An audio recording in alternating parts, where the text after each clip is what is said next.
만약 누군가가 여러분들의 생명을 빼앗고자 하는 일들이 지금 당장 나의 눈앞에 펼쳐져 있고, 그리고 고난과 어려움이라는 연속적인 삶에 놓이게 된다면 여러분들은 무엇을 선택하고 그것을 어떻게 헤쳐나가시겠습니까? 만약 저라면요, 그 상황을 벗어나기 위해 이리저리 사람들에게 도움을 구하며 그 상황을 타파하기 위해 이리저리 조언도 얻고 또 그 사람들에게 도와달라고 힘쓰며 노력할 것입니다. 그리고 그 절박한 상황 가운데 어떠한 해결책이 나타나도록 제가 먼저 나서서 해결하려고 할 것입니다. 아마도 생각컨대 대부분의 사람들은요, 바로 이러한 절박한 상황 속에서 인간이 가지고 있는 비슷한 심리 가운데 놓이게 된다면 결국 사람의 힘으로 무엇인가 해결하려고 몸부림을 칠 것입니다. 하지만 오늘 우리가 읽은 시편 5편에서 다윗이란 인물은요, 사람이 흔히 생각하는 문제의 해결 방식과 다른 방식을 선택하죠. 그것이 무엇입니까? 바로 하나님을 향하여 기도하며 주님의 이름을 부른다는 것입니다.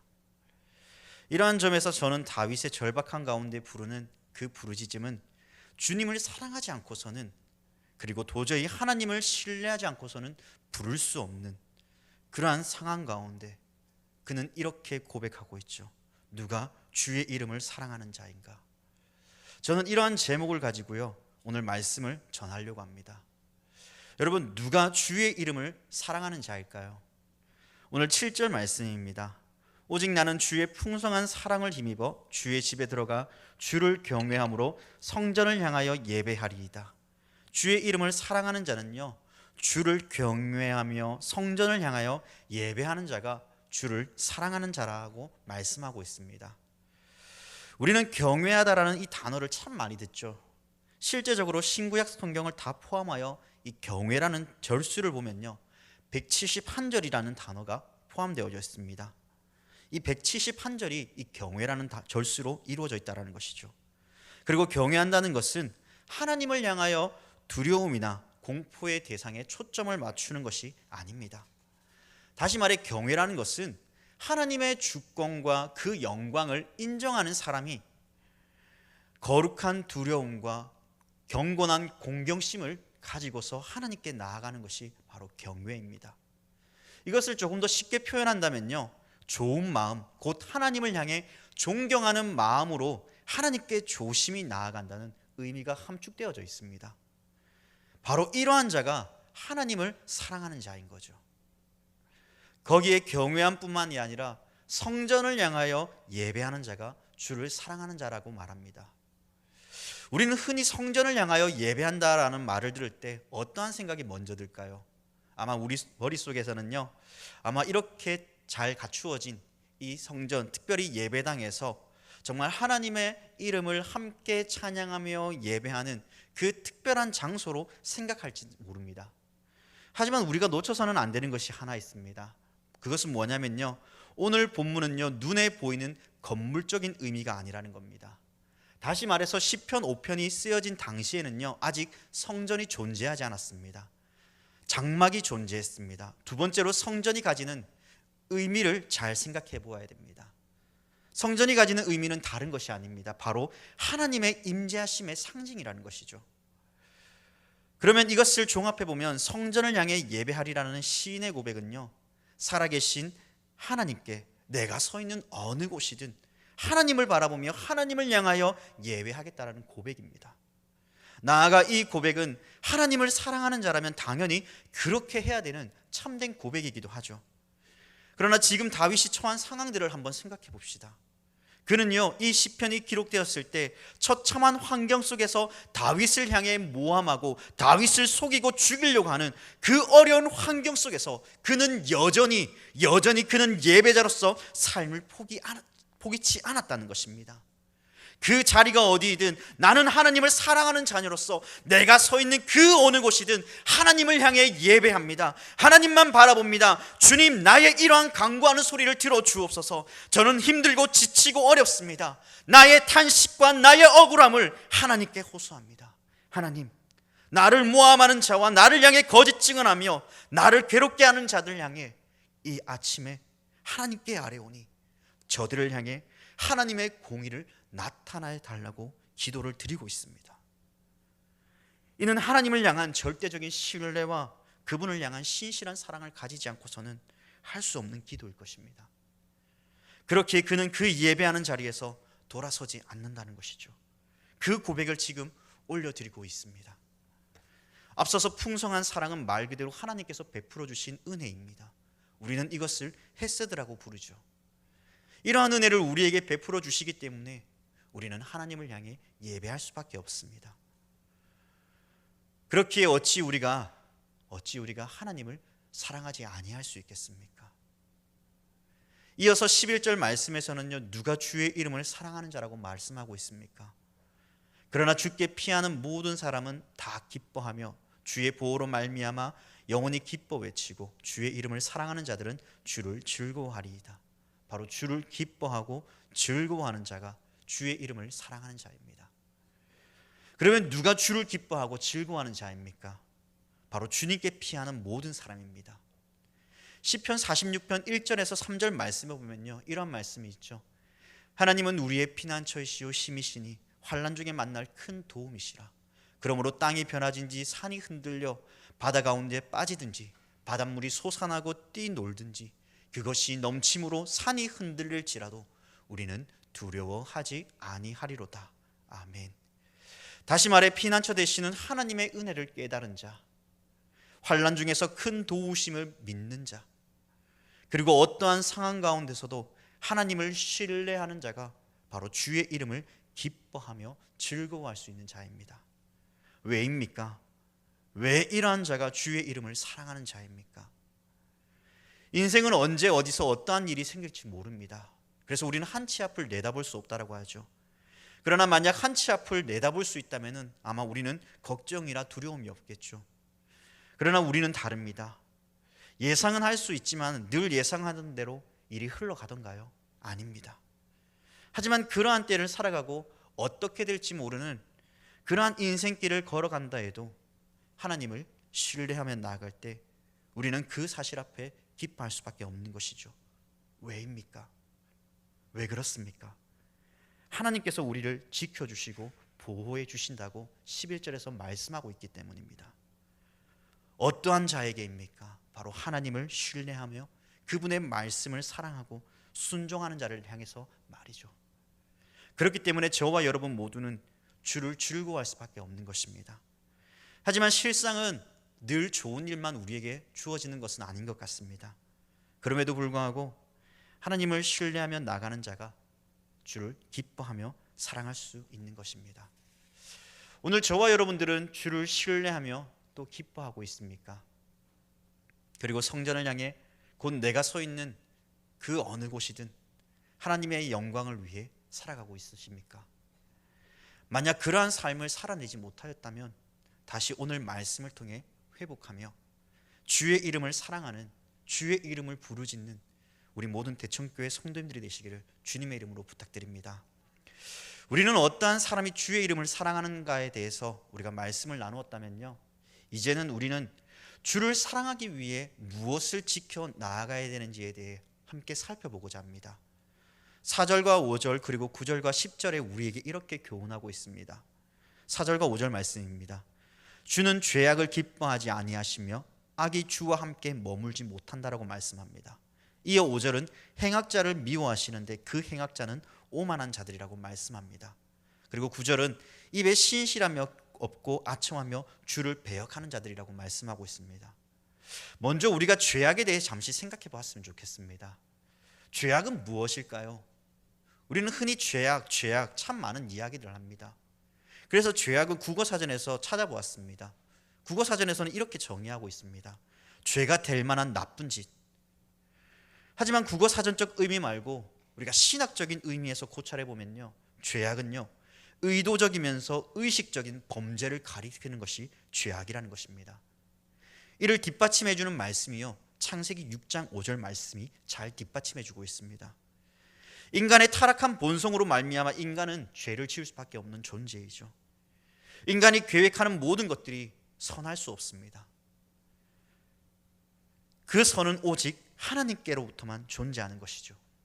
그러면 반대로 인간이 죄악충성이라면 그러면 하나님은 어떠하실까요? 하나님은 본질적으로 악을 미워하십니다. 악을 행하실 수 없습니다. 악을 가까이 하시지 않습니다. 그러므로 악은 결코 주와 함께 머물지 못합니다. 아니, 머물 수 없습니다. 악은 그러한 존재인 것이죠. 그러면 자연스럽게 하나님께서는 행악자를 미워하실 수밖에 없다는 것입니다. 이미 죄로 죽을 수밖에 없는 존재인 그 우리를 향해 하나님은 원대한 계획과 아버지의 뜻으로 죄 많은 당신의 백성들을 구하기 위해 이 땅에 예수 그리스도를 보내심으로 그 죄의 저주와 진노로부터 우리를 용서해 주시고 예수 그리스도께 그 모든 죄와 그 진노를 짊어지게 하셨습니다. 죄와 허물로 가리워진 우리를 당신의 사랑하는 아들의 피로 씻어 주셨습니다. 하나님의 독생자 예수 그리스도를 믿고 고백하는 자녀들에게는 죄의 사슬로부터 해방의 은혜를 베풀어 주셨습니다. 그럼에도 불구하고 여전히 인간은 죄를 사랑하고 죄와 가까이 지내려고 합니다. 왜입니까? 죄로 더럽혀진 죄의 본성이 우리로 하여금 하나님의 사랑 안에 거하지 못하도록 막아서고 있기 때문입니다. 그로 인해 사랑해서는 안 될 것들을 사랑하고 있는 것이죠. 바로 죄입니다. 그 죄악을 사랑으로 함으로 말미암아 결국 인간에게 미치는 영향력은 선한 것이 아니라 악함으로 연결되어지고 있습니다. 이러한 결과를 초래합니다. 9절과 10절 말씀입니다. 그들의 입에 신실함이 없고 그들의 심중이 심히 약하며 그들의 목구멍은 열린 무덤 같고 그들의 혀로는 아첨 하나이다. 하나님이여 그들을 정죄하사 자기 꾀에 빠지게 하시고 그 많은 허물로 말미암아 그들을 쫓아내소서. 그들이 주를 배역함이니이다. 다윗은 그 죄악에 대하여 인간이 가지는 마음이 무엇이라고 말씀합니까? 말로는 하나님을 사랑한다라고 말하지만 그들의 입에는 신실함이 없습니다. 그들의 생각은 심히 악하며 그들의 목구멍과 혀는 거짓말을 말하며 많은 거짓을 꾀하고 악을 품는다라고 말합니다. 결국 그로 인해 사람의 파멸과 죽음에 이르도록 하게 한다라고 고백합니다. 저는 이 말의 의미를요 이렇게 표현해 보고 싶습니다. 하나님을 사랑한다고 하면서 이웃을 사랑하지 못하는 자는 입술로만 하나님을 사랑하는 자라고 말이죠. 하나님께서 분명 우리에게 계명을 주실 때에 하나님의 사랑과 더불어 이웃 사랑을 실천할 것을 우리에게 말씀하셨습니다. 입술로는 하나님을 사랑한다고 하지만 정작 이웃을 향해 거짓을 고하고 사랑하지 못하고 용서하지 못하는 것은 결국 하나님에 대한 온전한 사랑이 아니기 때문입니다. 우리는 적어도 구원받았다도 중요하지만 구원받은 자의 모습이 우리 가운데 나타나고 있는지 한번 점검해 보아야 됩니다. 왜냐하면 구원받은 자는 반드시 그의 삶이 구원받은 자녀로서의 삶이 행동으로 드러나기 때문입니다. 이스라엘은 어떠했습니까? 이스라엘은 하나님을 말로써 사랑한다고 하면서 자신을 사랑했습니다. 자신의 안위를 먼저 돌보았습니다. 학개서 1장 7절에서 자기의 행위를 살피라고 하나님은 말씀하십니다. 이것이 악을 미워하고 멀리하며 주의 이름을 사랑해야 될 그 백성의 모습이 오늘 우리 가운데 있는지를 돌아보아야 됩니다. 하나님을 사랑한다라고 말하지만 이웃을 사랑하지 못하고 내 자신을 먼저 사랑한다면 우리는 한번 우리 자신을 돌아보면서 정작 하나님을 사랑하고 있는지 한번 돌아보시길 바랍니다. 그러면 주의 이름을 사랑하는 자녀에게 하나님께서는 어떠한 복을 내려주시겠습니까? 오늘 시편 5편에서는 이 복에 대하여 12절에서 이렇게 표현하고 있습니다. 여호와여 주는 의인에게 복을 주시고 방패로 함같이 은혜로 그를 호위하시리이다. 주는 의인에게 복을 주실 때요 방패와 같이 은혜로 그를 호위하여 주신다라고 말씀합니다. 다윗은요 그 어느 누구보다 전쟁을 참 많이 한 왕이었을 것입니다. 그러면 그가 전장을 누비던 그 시절에 그에게 칼과 창과 방패에 대한 그 의미는 아마 남다를 것입니다. 특히 그가 방패라고 표현한 것은 말 그대로 대적들로부터 날아드는 수많은 화살들이 자신을 보호할 수 있는 도구로서 수없이 사용되어졌을 것이고 또한 목숨을 구제받았을 것입니다. 그리고 칼과 창은 어떻겠습니까? 다윗을 베고 찌르려 할 때 방패를 들어서 자신의 목숨을 얼마나 많이 구원받았을까요? 그런 그에게 있어서 여호와 하나님께서 자신의 의로움을 아시고 또한 악한 자, 곧 그를 대적하는 원수들로부터 그를 지키시며 보호하시는 하나님의 강대한 그 방패를 생각해 볼 때 그 모든 환난과 두려움, 심지어 죽음에 이르는 고통에서도 하나님을 신뢰하면 어떠한 결과를 낳는가를 그는 잘 알았다는 것이죠. 그러므로 그에게 있어서 의인에게 복을 주시는 하나님은 곧 방패로 자신의 길을 지키시고 자신을 호위하시는 하나님을 신뢰하며 나아가는 거대한 지표가 되었을 것입니다. 그러면 저와 여러분들에게도 다윗과 같이 이러한 강한 믿음을 가지고 하나님을 신뢰하며 살아갈 수 있으시겠습니까? 우리는 영적인 전쟁터에 우리는 놓여 있고 그 영적인 전쟁터에서 우리는 살아가고 있습니다. 결코 인간의 힘으로 해결할 수 없는 크나큰 전쟁터 위에 서 있는 것이죠. 이러한 때에 대적들이 우리를 대적하기 위해 달려오고 사람들에게 우리를 변호하기보다 우리를 해치려 하고 거짓으로 증언하며 우리를 멸망시키기 위해 다가오는 그 수많은 적들로부터 여러분들은 누구를 신뢰하며 누구를 믿고 의지하시겠습니까? 심지어 환난 가운데 주님의 이름을 사랑하며 살아갈 수 있으시겠습니까? 다윗은 비록 그 환난의 때에 머물러 있었으나 여전히 하나님을 신뢰하였습니다. 하나님께서 재판관이 되어 주시어 그들을 판단하시고 그들이 결국 자기께에 넘어지게 될 것임을 그는 믿습니다. 기도하였습니다. 지금 당장 자신의 환경에 간섭하지 않는 것 같으시지만 그럼에도 불구하고 다윗은 어떠한 순간에도 하나님을 향한 신뢰와 믿음을 잃어버리지 않았습니다. 다윗이 가진 그 믿음과 그 신뢰 그리고 주를 향한 사랑이 저와 여러분들에게도 있기를 바랍니다. 다시 한번 여러분들에게 묻겠습니다. 누가 주의 이름을 사랑하는 자입니까? 환난 중에서도 주의 이름을 부르는 자, 어떠한 시련 가운데서도 하나님의 이름을 부르는 자, 곧 나의 환경이 어떠하든지 하나님을 향해 예배하며 하나님을 경외하는 자, 그 사람이 주의 이름을 사랑하는 자입니다. 다윗도 그 절망과 고통 속에 여전히 자신을 인도하시고 보호하시는 그 하나님을 신뢰하고 사랑하였습니다. 왜입니까? 그는 살아오면서 하나님께서 다윗을 실망시키지 않으셨기 때문입니다. 다윗은 그것을 믿고 기도합니다. 오늘 살아가는 저와 여러분 모두 다윗의 과거의 모습이 아니라 오래전 쓰여져 있던 그 시편의 말씀이 아니라 오늘도 여전히 살아계시며 우리와 함께 하시는, 그리고 우리의 삶을 인도하시며 교훈하시는 그 하나님을 여전히 신뢰하고 사랑하는 우리 모든 대천교회 성도님들이 되시기를 다시 한 번 더 주님의 이름으로 간절히 부탁드립니다. 기도하겠습니다.